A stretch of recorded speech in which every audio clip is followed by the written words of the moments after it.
we go. All right, here we go. We all set? Back again. Okay, welcome back to the Boys and Bar Talk. Yes, sir. Episode 16, and we'll call this one Ransack The Universe. Ransack The Universe, baby, because that's what we're drinking today. Dope-ass can. I'm actually surprised. They put a whole cover art of a song on here. It's Hippocampus Bambi. Never heard of it. Just listened to it a little bit ago. It's not my style, but... Yeah, that's what's cool about these beers is very artsy. Hippie-like beers. Show off another can. All the cans are different. Have like some different art. I'll show you this one too. Oh, look at that. That's nice. West Coast style. Yeah, they are Collective Arts Brewing, and they're out of Ontario, Canada.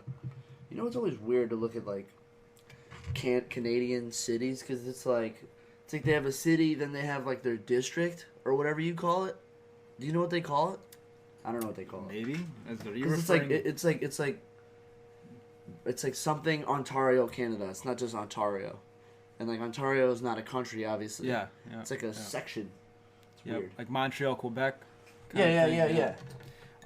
You know, you might actually know like the whole reason behind the six boroughs. Do you know anything about that? I think there's 6, and that's in Toronto. I think there's 6 sections of Toronto. Yeah. And I think it has something to do with the area code as well. Yeah, like doesn't New York have like boroughs? I don't really know what a borough is. There's 5 boroughs in New York. It's Brooklyn, Bronx, Harlem, Queens, Manhattan. So that's all 5 different. And it's a borough. Yeah. Like a kind of like a subdivision of the actual. Yeah. So like how like a branch. Almost of the city. I would look at it like if you have like North Philly, South Philly, West Philly, East Philly, but like New York's obviously a way bigger city. But like Manhattan is that Times Square's in Manhattan. I mean, there's other things in Manhattan too, obviously, but Bronx is where the hip hop was created. Let's go. Mm-hmm. This is actually really good. I enjoyed this beer. I mean, I said it time and time again. I've had it at the restaurant, but I don't like. There's too many beers to, you know. I enjoy like the aesthetics, like the can. Yeah, that's dope. They do a different artwork and that's all the same beer, different artwork for every can. Yeah, which is dope. And then they're promoting. And they have like there's so much content on the can, like Collective Arts. I want to go look that up. Yeah, just really cool beer. Cool. Well, name. I guess that goes with the name of the brewery. Ransack The Universe. They collect art. The brewery's Collective Arts. That makes sense. Speaking of universe, that's kind of related to the Would You Rather I had lined up. Actually. Oh shit! I love the universe. That. Yeah. What is that? Good segue. Good segue. Yeah, absolutely. Would you rather be the first person to explore a planet or be the inventor of a drug that cures a deadly disease? Off the top of your head, let's see it. I'm going selfishly. I'm gonna have to go universe. Universe. So you're gonna discover your own planet, kind of. Yeah. I think that would be. I mean, unless it says in like the history books, like yo, Kev passed up the opportunity to cure like AIDS and selfishly went to go like explore some new planet. Well, do you know what would matter if you found like a dinky planet like Pluto, like non-resourceful planet, like we can't even use it? Yeah. No, like if you found like the new Earth, like that would be dope. Like a fresh one. Yeah, some resources, some water. Because that's like curing all disease anyway. Even though we'll just bring that disease. Like what were we talking about the other day?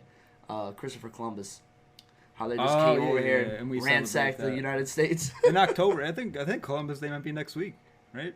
I don't really pay attention to it. I know it's got to be in October. I have no idea. Mid-October. I'll know it when my restaurant is busy for no reason on like a Monday or Tuesday or something.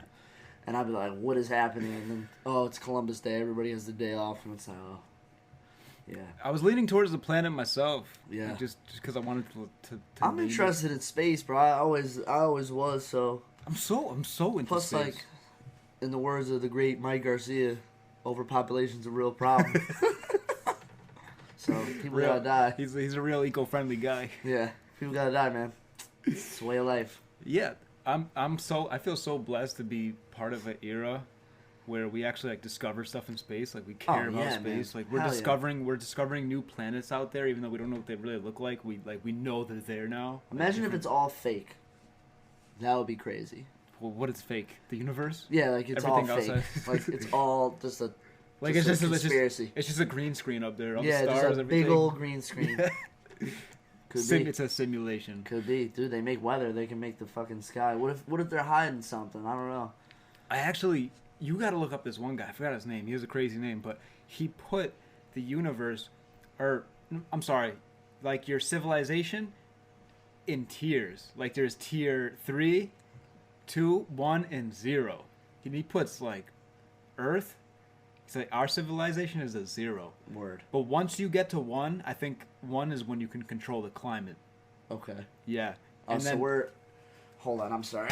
I gotta do this. I gotta do this real quick. There was a spider and it had to be eliminated. oh my God, you didn't even tell me. It had to be done. I didn't want to freak you out. Okay. Fair enough. It was just distracting me. I had to kill it. I would have lost my train of thought there too. Exactly. Or you might have heard me scream. If you see a spider, you eliminate it. Dead body. The stain is right over there. There's guts on the wall. Confirmed kill. Guts. I'm glad you didn't tell me. Yeah, so tier 1, control the climate. Yeah. Tier 1, you're gonna control the climate. By the time you get to like tier 2, maybe 3, you're basically like you could just create your own orbit. You can your planet is basically mobile. You could just almost just like UFO shit. You know? Yeah, that's why I was telling you about that book I read called The Fifth Wave, where that civilization that took over Earth was so far advanced that they left their physical forms of body and they're just pure consciousness. Yep. Which I thought was such a dope idea, because they just travel through consciousness and they were able to enter our physical form bodies and become one of us, which obviously is not that realistic right now. Yep. But I mean, it could, I'm not gonna say it could happen, but it's a dope idea to think about. Yeah, and I should have pulled this up beforehand, but more improv. Yeah, whatever. But yeah, we'll look it up. I gotta look this up later. Tier 1 civilization called a planetary civilization can use and store all the energy available on the planet. See, like we still struggle with that. We still struggle with we haven't even explored the ocean.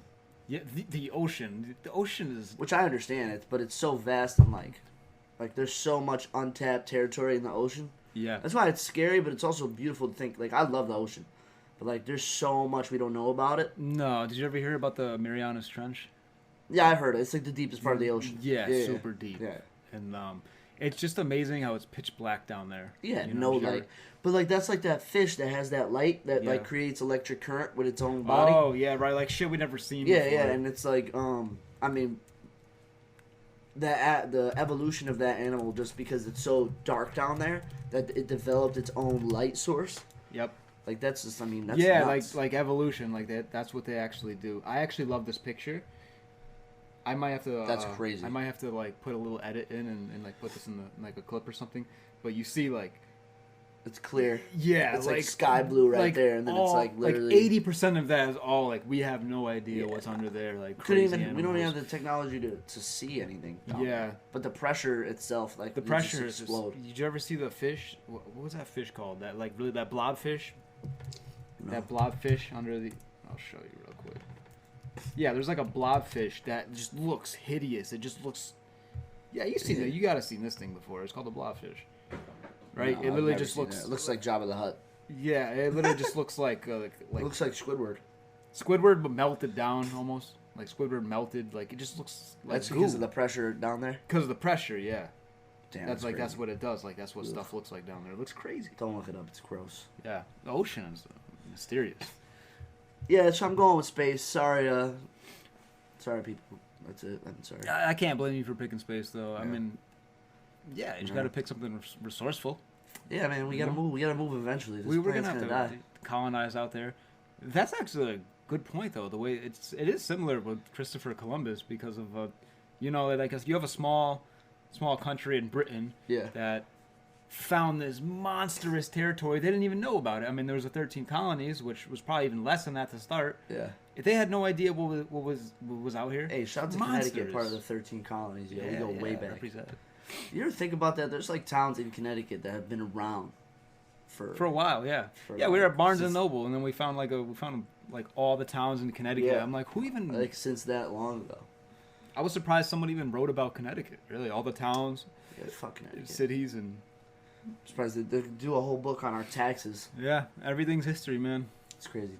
Speaking of Barnes and Noble, I was gonna actually get into we actually got some books last week. We took a little book trip. Hell yeah! So I was gonna ask. I've been reading like crazy. Yeah, and you don't really. You've said it on here that you don't really read like that. No. Yeah, so I know you've been reading a lot. I was gonna. When I do, I go crazy with it, but it's very far and few in between. Yeah, so I was just gonna go through it and. I got the Gary V book. Yeah, Crushing It. Yep. Which is the sequel to Crush It. I guess he came out in 2009, and and I know you are too, a big Gary V fan. I try to follow mostly everything he says, because I mean, it just makes a lot of sense. A lot of it's common sense, but he just puts it into words and ways you could understand it easily and apply it to what you're doing yourself. But I like the book because it gives examples of how what he says is being used by real people, and he makes references, like he'll put that person's Instagram or whatever their tag is and put it in the book and tell their story. So you could literally type it in and go check it out. So it's not like, oh, he say, she say. Like, you could go see these people and see what they've done, and it's all right there for you. And it's just amazing to see how people put these concepts to work, and it makes them pop. Like, it's crazy. I actually own his other book, Jab, Jab, Right Hook. I don't know which one came first. Oh, he just referenced that in the thing that I read. Yeah, so I actually put that one down to read other books. Sometimes I do that, and it's a really good book. Yeah, see, these books you could go back to at any moment. Jesus. Because they're information. Yeah. It's not like a storytelling, whereas like you want to kind of read those like all in one. Because I told you I had that series of books, and I took a break between the first and second one, and I forgot what the whole first one was about, so I just didn't even read the second one. Mm-hmm. But these you could always go back and reference. That's why I like the hardcovers, because I'm highlighting shit that pops out to me, and you can just go back. And what is it? You're reading Tony Robbins, right? Yeah, Tony Robbins, which, Tony Robbins has been around for a long time, since he's that guy. Since the early 80s. But to be honest, I mean, I love following all kinds of positive influence, and I know he's like a life coach, but I've never really been exposed to him like that. I've known who he is, but yeah. So when we were at Barnes and Noble, I picked up his book. It's a big book, 500 pages. This one was called "Awaken the Giant Within." I just decided to pick that one up. It's really good though. Yeah. I was skeptical about Tony Robbins though, to be honest. Yeah, we're gonna have to do a swap. Yeah, we could swap. I was skeptical about him a little bit. That's why I was like a little hesitant. I didn't pick it up for like a week. Why is that? Just because there's a lot. The way, he made a lot of his success, off of seminars, tons, hundreds of seminars a year. Yeah. I mean, he's charging like $1,200 to $5,000. Yeah. My dad was saying that he knows somebody that did like a 3-day thing, and it was like $2,400, something like that. Yeah, I actually did I was doing a lot of research on Tony Robbins before I even read the book. And yeah, I mean, he made a living charging people off, and I wasn't sure if the book was gonna be gimmicky. You know what I'm saying? A lot of gimmicks. It's wishy-washy, like. Yeah, like, okay, you could do this, but to check out more, buy this program, like one of those videos. Yeah. And I was like, maybe is he this kind of guy? But so many people love him, so I really started diving into Tony Robbins, and that's what I like to do. I'm not just gonna read something and just be influenced. I'm gonna find out all about him, see if he lines up. Legit. But it's about core values. Everyone has core values, and I was trying to line up, see what he's about, see if it was all legit. And yeah, Gary V messes with him. He does, yeah. That led me to watch the podcast with Tony Robbins and Gary. Oh, okay. It was actually really good. I'll have to check it out. It was a good episode, yeah. So, yeah, either way, with this book, really cool, 500 pages. Super powerful stuff, though. I probably got, I'm probably like 70 pages in. Yeah. Sometimes when I read, I power through it. I could finish like 200-300 pages. Yeah, I'm almost done. But this book, I think, is only maybe 200-300 pages, I think. Yeah, that's solid. But it's information though. When I'm learning something, I'm like I needed like a sponge, and I'm trying to have it all, which always isn't the greatest thing, because I don't think that you could just learn like that, like, and just bang it out and learn everything and understand it. That's why I highlight a lot, because I could go back through the pages and just see what I highlighted, and then reread, because I know those are the things that stood out to me the most. Yep. And then they come back. Something I've always done when I read is making notes. I make a lot of notes. Yeah. That's why I like the hardcovers, because I mean the ebooks are cool, but it's just like being on your phone. I don't have a tablet or whatever, and you can't like put fixtures in the book. I like to straight up write highlight. I like to highlight, but yeah, because I have shitty handwriting. And so. to be fair too, like you can, there's like digital software and stuff when you like Kindles and stuff that allow you to highlight. And my opinion though, that they still run too slow. I think it's because there's so many pages, there's so much content. It runs too slow to me, and I've never gotten around to highlighting stuff digitally. I prefer, like you do it manually. to do it with the actual Tangible book. stuff. But I'll make electronic notes. Like I love the Notepad app. You know, for my MacBook and iPhone. Oh yeah, for sure. I'm always on that. Dude, like I have so many notes in that app alone. Yeah, I think most of my storage in my phone is notes. Yeah, which is amazing because shit, it's just text. Yeah, which isn't a lot of megabytes. Not at all. You know, but it's a lot of writing. So yeah, that's what I'll do. Is sometimes I could just because it's all synced with my computer too. That's why I want an Apple too, because you have, you know, you could write something on here and then it pops up on your MacBook. Yeah, sync stuff. So it's hand in hand. So I mean, I've written stuff down too. Like I have notebooks. I actually have a journal too. Yeah, of course. But for me, the most efficient thing was always just typing things out as fast as I can. Yeah. With that's how I make notes. Well, that's how we were brought up too. I think we probably were one of the first generations to come into school and have a computer class. Yeah. And like actually figure out, you know, everything, the ins and outs of the computer. I remember being in 6th grade and having the typing thing with the thing over the keyboard. You know, you couldn't look. Yeah, we mentioned and then that. Even people now, I'm like, I could type really fast, and sometimes I delete a lot because I'm over like really fast. Mm-hmm. But I mean, like I know my finger placements. I'm sure if I slowed down, I wouldn't have to delete anything. But I'm like this, you know. But right. it also comes with played a lot of video games on the computer too, so I think I had a lot of practice. Yeah, we move fast. Yeah, we move fast. Way too Which fast. Actually, I was thinking about this the other day too. Stimulation. Growing up playing video games, you get a lot of stimulation. You get rewarded right away, like achievements and scores. You know, when you play. Yeah, there's no hard grind. Well, there could be. There could be, but I'm saying going a long period of time with no rewards. Right. You know? Which something that this book kind of made me realize was like when you're brought up with something like video games, and I've played for so long. Yeah. Dude, like I started to realize when you like video games with achievements and like just scores, even something as simple as checkpoints, unlockables, yeah, anything like that. Like I could see how it affects me in real life, though. Oh, absolutely. You know, like there's times when we don't have patience for anything. Yeah, that's how I feel. Is I could be doing something, but I have to think about it in the long term, like a long term pleasure almost. Like think about Pac-Man. Like there's no checkpoints in Pac-Man. You just either you die or you quit. Well, yeah, and that's a classic. You could literally go forever on Pac-Man, and you can't save point. There's no save point. You just go till you die. And then like people who are old school, like our parents' generation, they'll be like, "Oh, remember that certain color level? Like if you can't get to that level, you kind of suck." Like me, I'm like Pac-Man. I'm like 3. If I get 3 levels, I'm like word.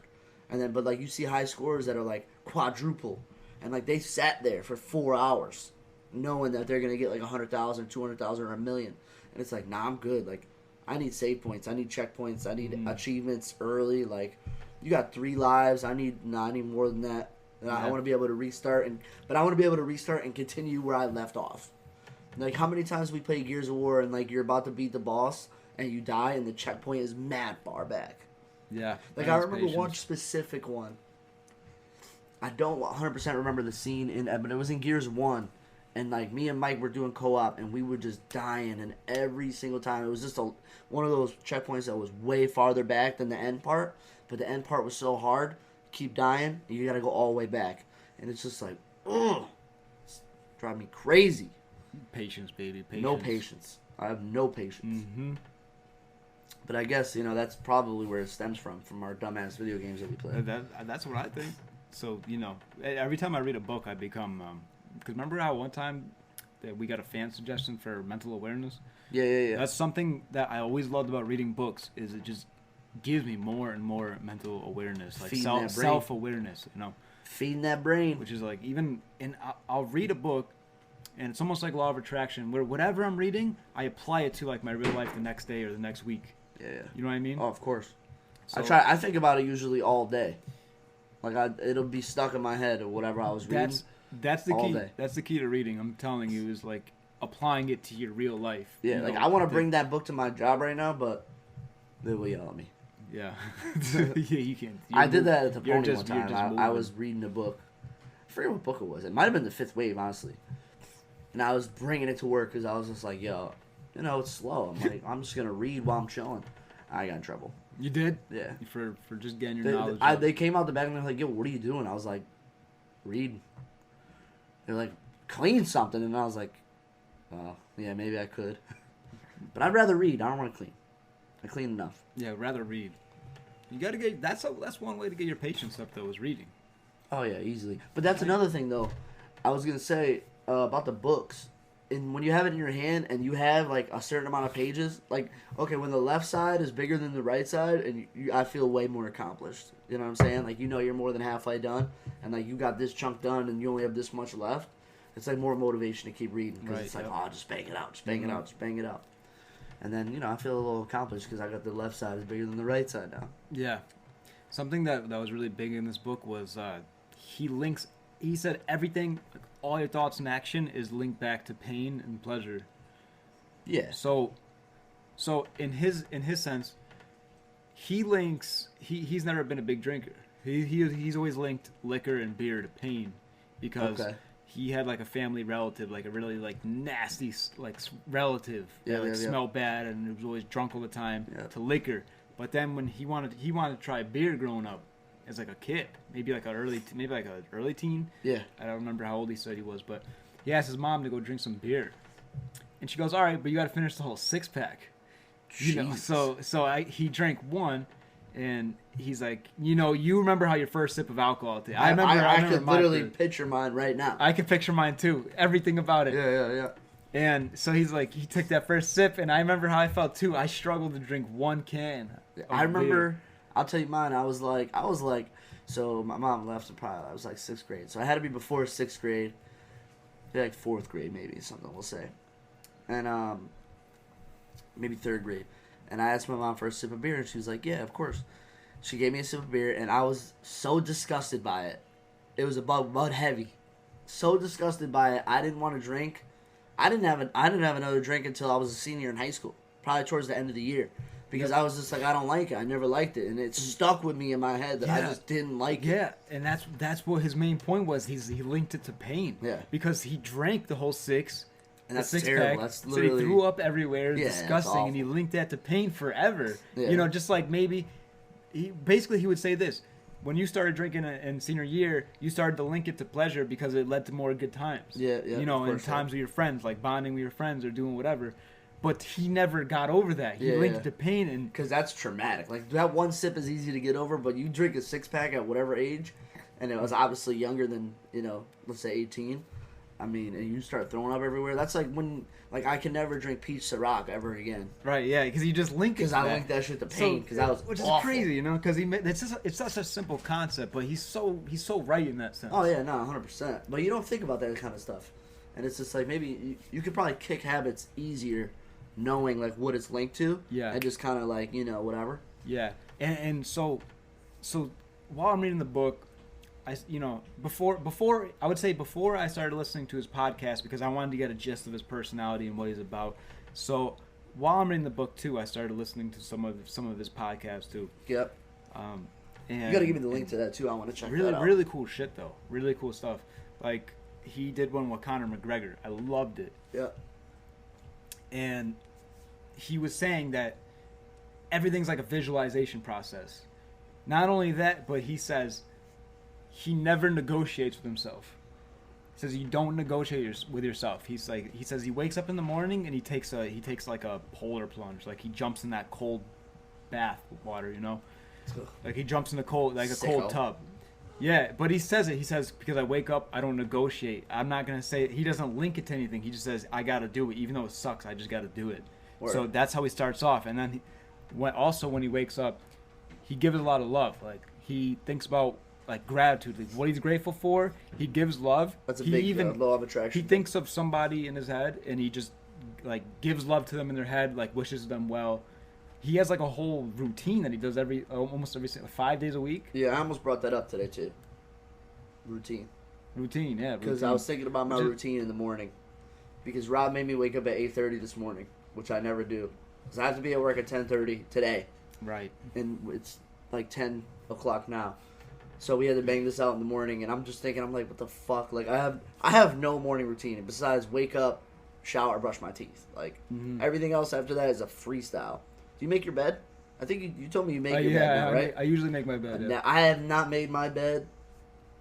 I made my bed probably 10 times my whole life. That's it. I don't make my bed. There was a point where I did, and I loved it.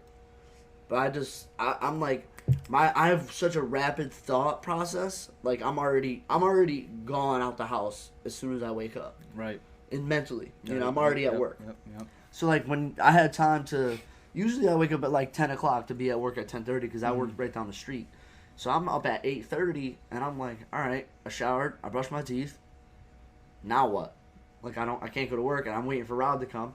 So I started reading and I'm telling you right before the pod, I'm like, damn, I kind of want to get up and like read a little bit before I start my day because it kind of like not even just cleared my head, but it made me focus on certain things that I need to be focused on instead of just freestyling through the day and then all of a sudden it's 7 o'clock and I didn't do anything. Exactly. Yep. But like, I mean, obviously I go to work, but which is linking that to pleasure.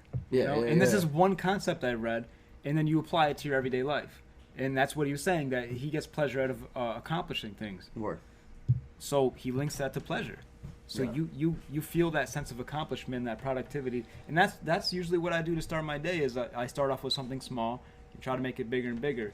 I can't say I make my bed 100% of the time. Yeah, a lot more than me. But I try to be consistent with it, where I try to make it, and then I try to, as soon as I make my bed, drink water, and I try to drink a ton of water. Yeah. And I think that makes me feel physically good, rejuvenated. but it's also making me feel productive. And those are two small things I do. Yeah, but see, even just that though, because even though drinking water is not really like an accomplishment, but you set in your mind that you were gonna do it, and then once you do it, it's an accomplishment because you set in your head that like you don't really like it's not like okay I made $500 today, like an accomplishment. Like, okay, I drank a glass of water, but you set in your head when you woke up that you were gonna do that, and then you did it. It's like a checklist. Yeah. So you're checking off your checklist. Yeah. Which is dope because you get that sense of accomplishment off of something so simple, and then it's a steamroll. Or snowball, I should say. Yeah. Then all of a sudden it just becomes bigger and bigger and bigger, and then you're accomplishing way more things than you actually set out to do in that day. Well, yeah, you're right. It's almost like a snowball effect, but what you said too is key is the visualization. Yeah. And when I was listening to this podcast with Tony Robbins and Conor McGregor, like it's unbelievable. Like Conor said, he would practice visualization just being with his girlfriend going shopping, and he would picture that right in front of the store there'd be an open parking spot. That's a big law of attraction. And there wouldn't always be a spot there. Have you ever watched The Secret? No, I haven't seen it. I was gonna finish this real quick. Yeah, but when there would be a spot, he would cheer. He said he would celebrate as if he won the world title. Yeah. Just because he was visualizing in his head. Hey, back to the water boy. Visualize and attack. Visualize and attack. No, but they say that same example in The Secret. Yeah. If you want an open parking spot, you think about an open parking spot. You don't think about how there's going to be a lot of occupied parking spots, because that way you're going to bring the occupied parking spots into real life instead of open ones. Mm-hmm. So it's all about your how you perceive things. Mm-hmm. Yeah, which is, I think it's completely true. And during this podcast too, you could hear, even though it's only audio, you could just hear McGregor's confidence in the way his tone is. But the way he came up was ridiculous. Like, the way he came up, and just he at the time he's probably like 29, 30 now. He's probably 30. He's accomplished. But he's filling so many lanes. Yeah. He's like, he retired from the UFC. If they give him his fight and what he wants, he'll come back. But for now, he's taking on Jameson. He's being a competitor, and he's taking them head on with the whiskey business. The Irish. The Irish. Got like 30 seconds. Yeah, 30 seconds? Oh, already. Last comment, Joker was sick. Joker was sick? Yeah, Joker was sick. Go see it. I might see it. I don't watch movies like that, though. Yeah, you don't watch movies. No, but I might see the Joker because the Joker's dope. Yeah, no, it's a good movie. Even if you don't like DC or anything like that, it's dope. Got you. We'll wrap it up here. Super motivational day.